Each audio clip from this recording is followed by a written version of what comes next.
জামায়াতে ইসলামী নেতার সাম্প্রতিক বক্তব্যে তীব্র নিন্দা ও প্রতিবাদ জানিয়েছেন বিএনপির কেন্দ্রীয় নির্বাহী কমিটির স্বেচ্ছাসেবক বিষয়ক সম্পাদক মীর শরফত আলী সপু। জামাতের শামসুল ইসলাম সাহেব উনি যে কথাটা বলেছে চট্টগ্রামে, এরকম দুঃসাহস কারো হয় না। এটা সত্যিকার অর্থে এটা আমাদের জাতি হিসাবে খুবই লজ্জাস্কর। আমরা যারা রাজনীতি করি, একজন রাজনীতিবিদের পক্ষে এটা কখনো করা সম্ভব না। আপনারা কি তালিকা রাষ্ট্রীয় ক্ষমতায় চলে আসছেন জামাত? আপনারা যে কোশ্চেনটা করলেন, ডিসি সাহেব, ইউনু সাহেব, এসপি সাহেব, ওসি সাহেব, তাদের কথা উঠবে আর বসবে, কারণটা কি? কারণটা কিসের? তারা তো সরকারি কর্মচারী, গণবংশকের জনগণের প্রজাতন্ত্রী কর্মচারী। তারা তো আপনার কি না চাকর না, আপনার কর্মচারী না। আপনার কথা তারা উঠবে বসবে। আমি এটাকে আমি ধিক্কার জানাই।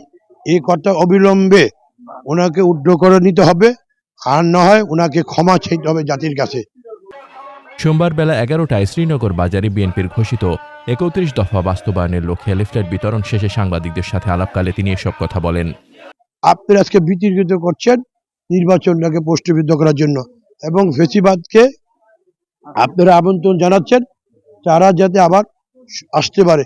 তারা যদি আসে, আপনারা কোথায় থাকবেন, দেশটা কোথায় যাবে একবার কি চিন্তা করেছেন? সেই জন্য আপনাদেরকে আমি আপনাদের মাধ্যমে তাদের আহ্বান জানাবো, আপনারা এইসব কথা থেকে বিরত থাকুন। নির্বাচনটা যাতে সামনে সুন্দর মতো হতে পারে, মানুষ যাতে সবাই সুন্দর মতো ভোট দিতে পারে, স্বাভাবিক ভোট দিতে পারে, নির্বিঘ্নে ভোট দিতে পারে, সেই জন্য আপনারা কাজ করুন।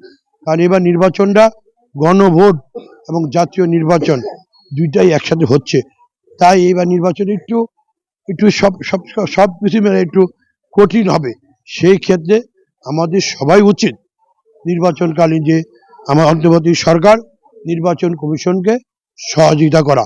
এই সময় উপস্থিত ছিলেন মুন্সিগঞ্জ জেলা বিএনপির আহ্বায়ক সদস্য আওলাদ হোসেন উজ্জ্বল, শ্রীনগর ইউনিয়ন পরিষদ চেয়ারম্যান তাজুল ইসলাম, জেলা মহিলা দলের সভাপতি সেলিনা আক্তার বিনা, বিএনপি নেতা নুরুজ্জামান শিকদার ও খালেক শিকদার, শ্রীনগর বাজার কমিটির সাধারণ সম্পাদক মুজিবুর রহমান, যুব দলের যুগ্ম আহ্বায়ক প্রিন্স নাদিম ও মাসুদ রানা, জেলা নারী ও শিশু অধিকার ফোরামের সাংগঠনিক সম্পাদক মাহমুদ হাসান ফাহাদ এবং সিরাজদিখান উপজেলা ছাত্র দলের সভাপতি শফকাত হোসাইন রকি সহ বিএনপি ও অঙ্গ সংগঠনের নেতাকর্মীরা।